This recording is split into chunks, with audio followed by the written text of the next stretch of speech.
ओम नमः सिद्धेभ्यः।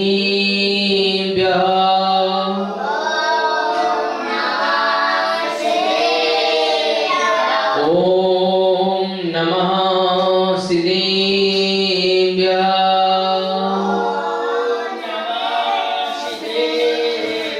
ओम नमः सिद्धेभ्यः।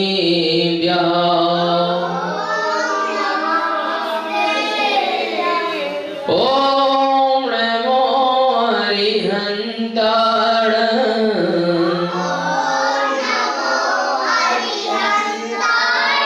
ओम नमो सिंधाण।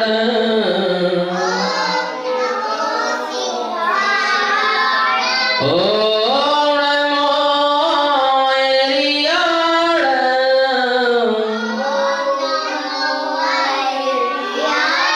ओम नमो अजाण।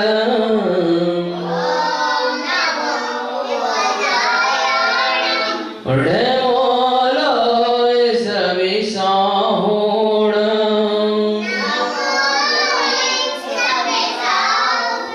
ये पंचिण मोयारो।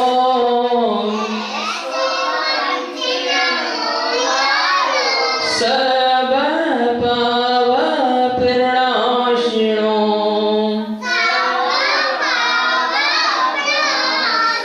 मंगलाणं चैशाम्बिष्यं।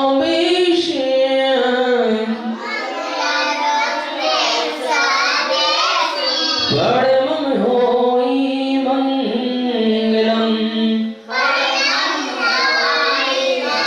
बोली देवादिदेव के श्री आदिनाथ भगवान की, देवादिदेव के चिंतामणि पार्षद भगवान की, बोली 24 तीर्थंकर भगवान की, मुनि श्री योगेश्वर ब्रह्म सागर जी महाराज की।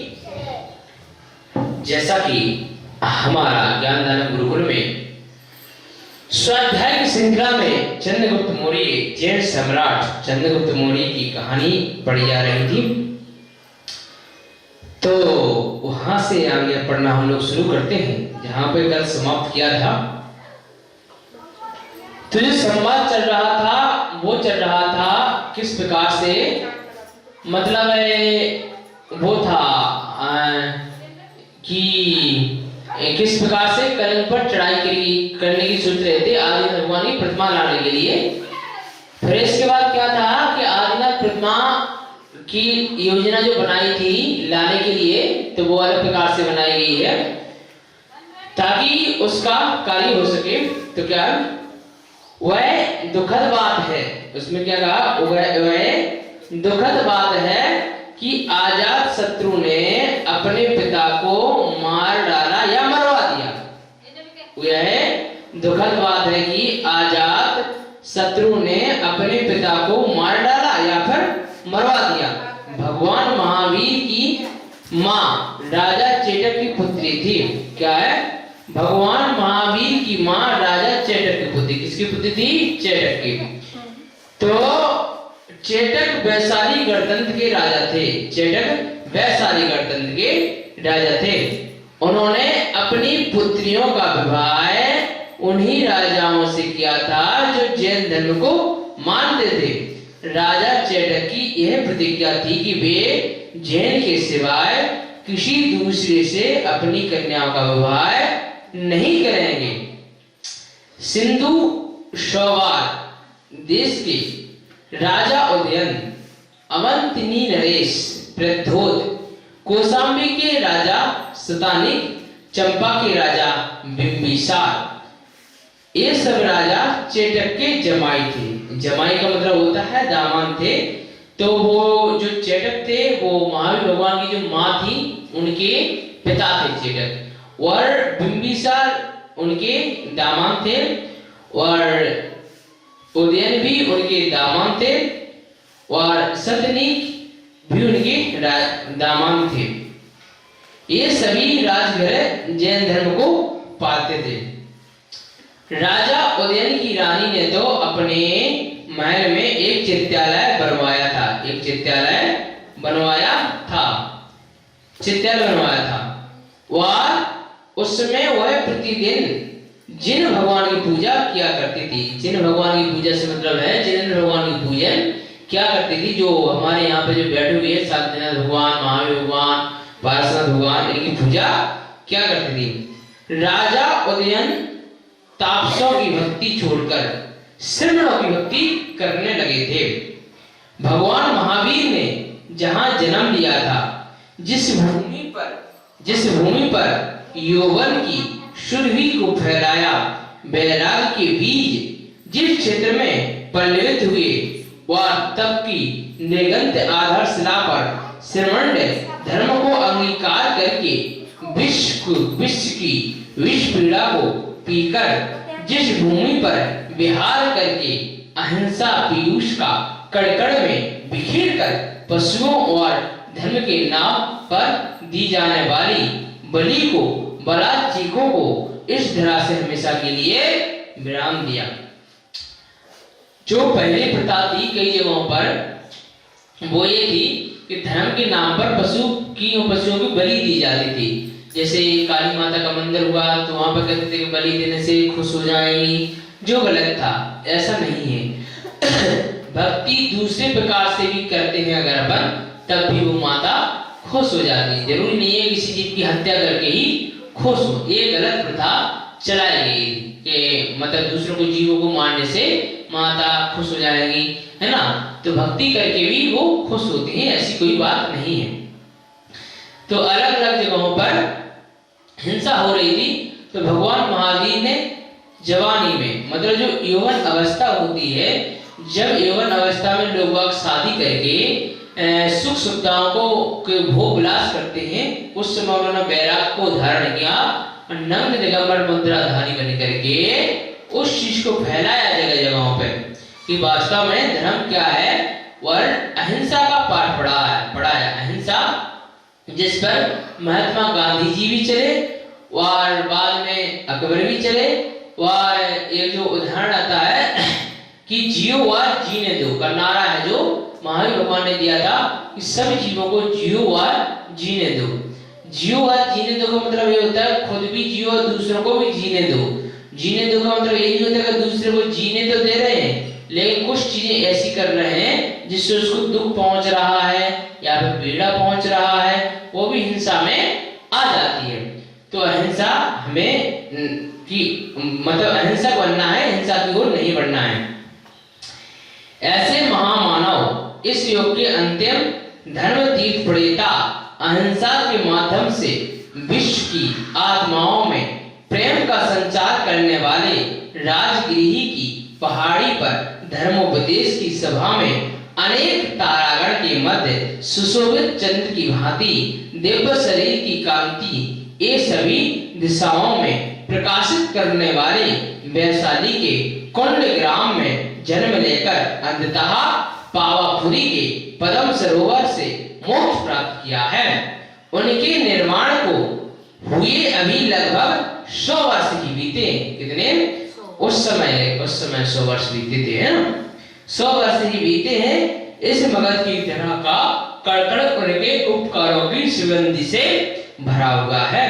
महाराज आप तो इतिहास के पन्नों में खो गए, नहीं मंदिर में खोया नहीं।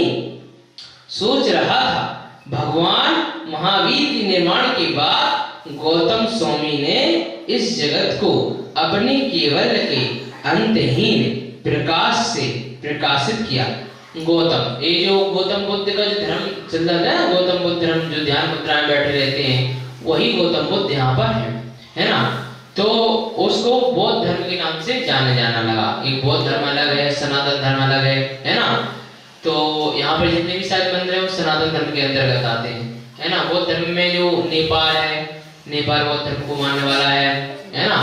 चीन में चीन बौद्ध धर्म को मानने वाला है ना। ऐसे बौद्ध धर्म में भी बहुत सारे हैं, है ना। तो जो गौतम बुद्ध का जो नाम आया है, उनके धर्म पे चलने वाले जो गौतम बुद्ध मतलब बौद्ध धर्म के नाम से जाना गया। स्वामी ने इस जगत को अपने केवल के अंतहीन प्रकाश से प्रकाशित किया। इसके बाद सुधर्मा स्वामी ने भी केवल आलोक में अपने दिव्य उपदेशों से निर्वाण मार्ग का उपदेश देकर सिद्धत्व प्राप्त किया। गौतम गणधर थे, जो गौतम स्वामी वो प्रमुख गणधर थे। गणधर का मतलब होता है जो सुनते हैं और जो भगवान की वाणी को झेलते हैं तो उनको ग्रंथों में लिखा करते हैं, वो गणधर होते हैं, है ना। तो गौतम गणधर थे, है ना। गौतम बुद्ध थे, मतलब गौतम बुद्ध का नाम आया है, लेकिन वो थे प्रथम गणधर थे, गौतम गणधर, है ना। तो उन्होंने वाणी को झेला। जैसे आप लोग बैठे हुए हो तो जिन्होंने मतलब ज्ञान, जैसे मैं संस्कृत भाषा में अगर बोलता तो जिन्होंने संस्कृत भाषा का ज्ञान कर रखा होगा उन्हीं को समझ में आती है ना। और इसमें जो शब्द हैं तो उन्हीं को समझ में आते हैं जिन शब्दों को तात्पर्य थोड़ा वो समझ पाते हैं। तो गौतम गणधर सारी भाषाएं, सारी चीजें समझते थे, हर कोई नहीं समझ पाता था। तो मतलब जो लिखने के लिए भी तो चाहिए, पशु पक्षी लिख नहीं सकते, है ना। तो लिखने के लिए मनुष्य ही लिख सकते हैं, है ना। तो गौतम गणधर के जाने के बाद ही उनकी वाणी खिलनी शुरू हुई थी भगवान महावीर की, वरना वो शांत बैठे हुए थे, है ना, प्रमुख गणधर। तो उसमें जो प्रश्न किए गए थे 60,000 के आसपास, 60,000 लगभग, तो गौतम गणधर ने नहीं, वो राजा शरण्यक ने किए थे। चलिए, तो उपदेशों का मार्ग सिद्धत्व उन्हीं की परंपरा के अनुगामी आज भी एक केवल भगवान सर्वज्ञता से सुशोभित होकर राज्य में भ्रमण कर रहे हैं। सुनते हैं कि इसके बाद यह परंपरा विच्छिन्न हो जाएगी। हमारे राज्य का यह महाभाग्य है कि इन जम्बू स्वामी ने बंगाल के कोटिपुर नामक स्थान से सर्वज्ञता प्राप्त की। उनके पावन बिहार से सारा देश खुशहाल है। जब तक ऐसे महाभाग पुण्यशाली दिव्य शरीरी पुरुष अपने मध्य आकर इस साम्राज्य की भूमि पर विचरण कर रहे हैं, तब तक दुर्भिक्ष, अकाल, दुख, आतंक, अराजकता और व्याधियां इस क्षेत्र में प्रवेश नहीं कर सकती।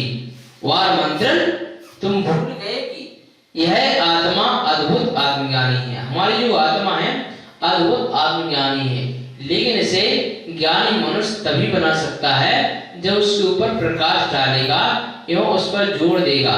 अगर आलसपना में जीता रहा, ये काम ना करना पड़े, वो काम ना करना पड़े, उसमें जीता रहे, तो हमेशा टैलेंट बढ़ता है, टैलेंट कभी उभरता नहीं है। एक्स्ट्रा काम करने से टैलेंट बढ़ता है। एक साथ 3-3, 4 काम संभालने से भी टैलेंट बढ़ता है। और उससे अगर जो व्यक्ति बचता है उसका टैलेंट बचता मतलब बढ़ता नहीं है, घटता है। और जो प्रकृति है वो उन्हीं को सहयोग करती है जो खुद आगे बढ़ना चाहते हैं।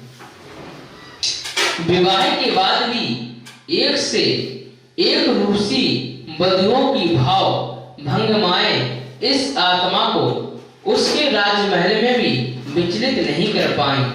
माँ मनाती रही, बेटा इस धन संपदा का मालिक एक तू ही तो है।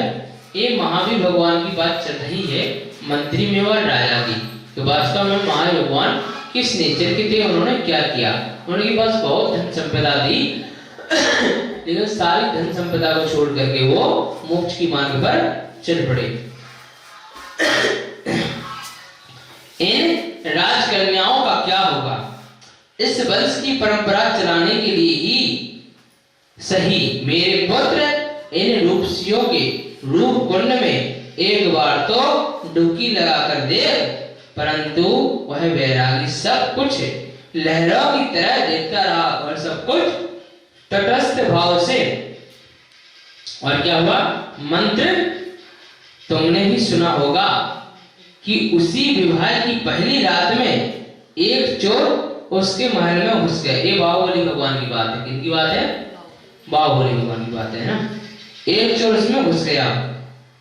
जब उसने उसके ऊपर की मंजिल पर यह दृश्य देखा तो वह विस्मित हो गया कि वहां कोई अन्य ही क्रीड़ा चल रही है। थोड़ी देर बाद जब उसे राजमाता से अपने बेटे के वैराग की बात का पता चला तो उसे अपनी करनी पर घृणा हुई। उस चोर का नाम क्या था? विद्युत चोर। क्या था? विद्युत चोर।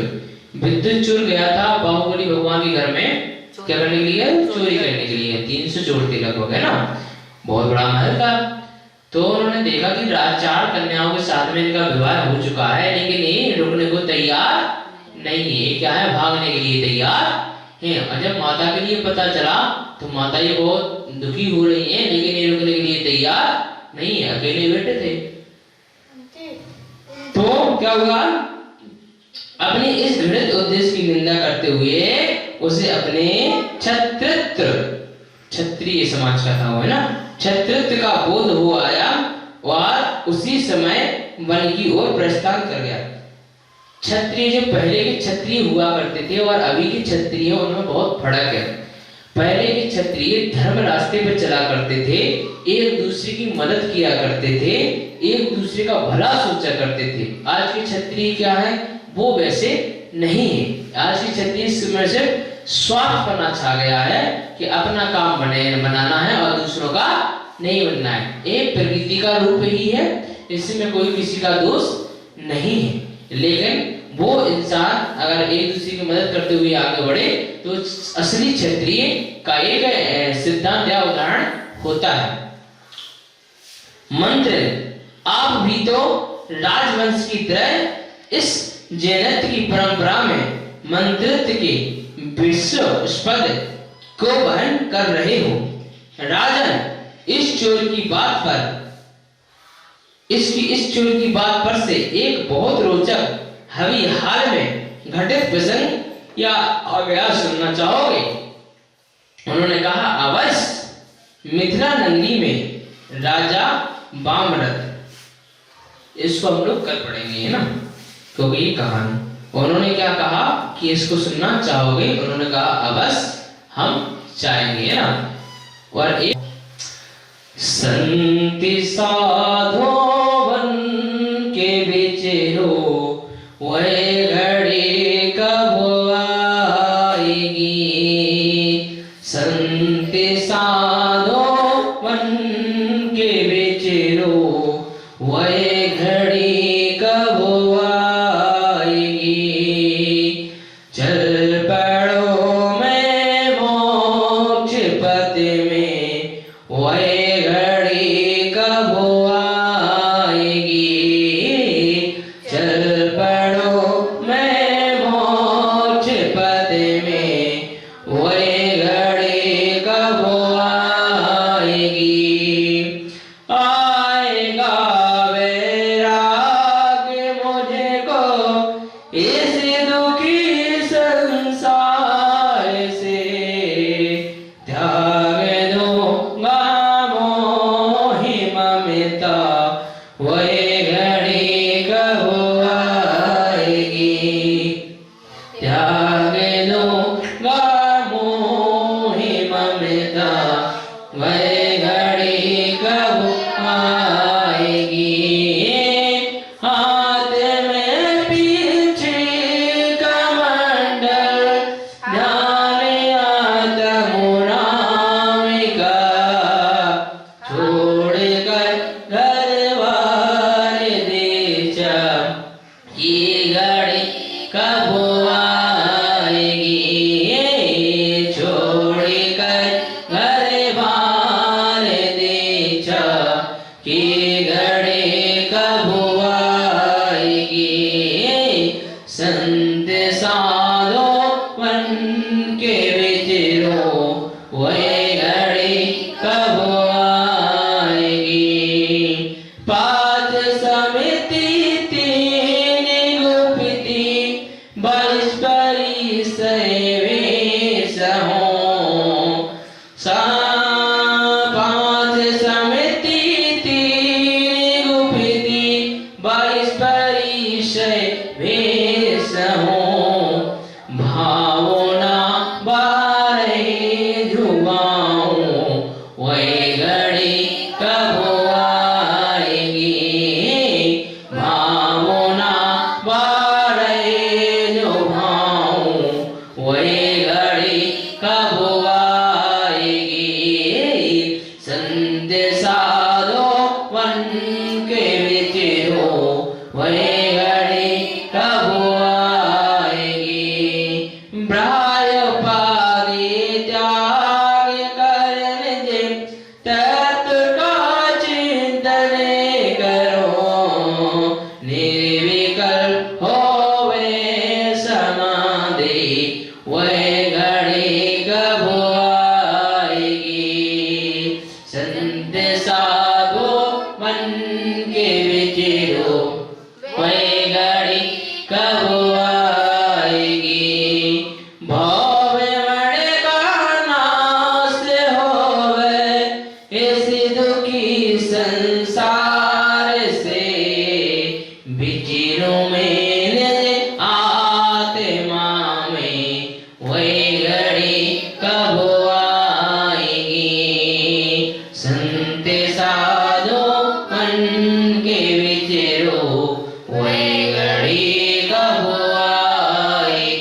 बेव्यवहार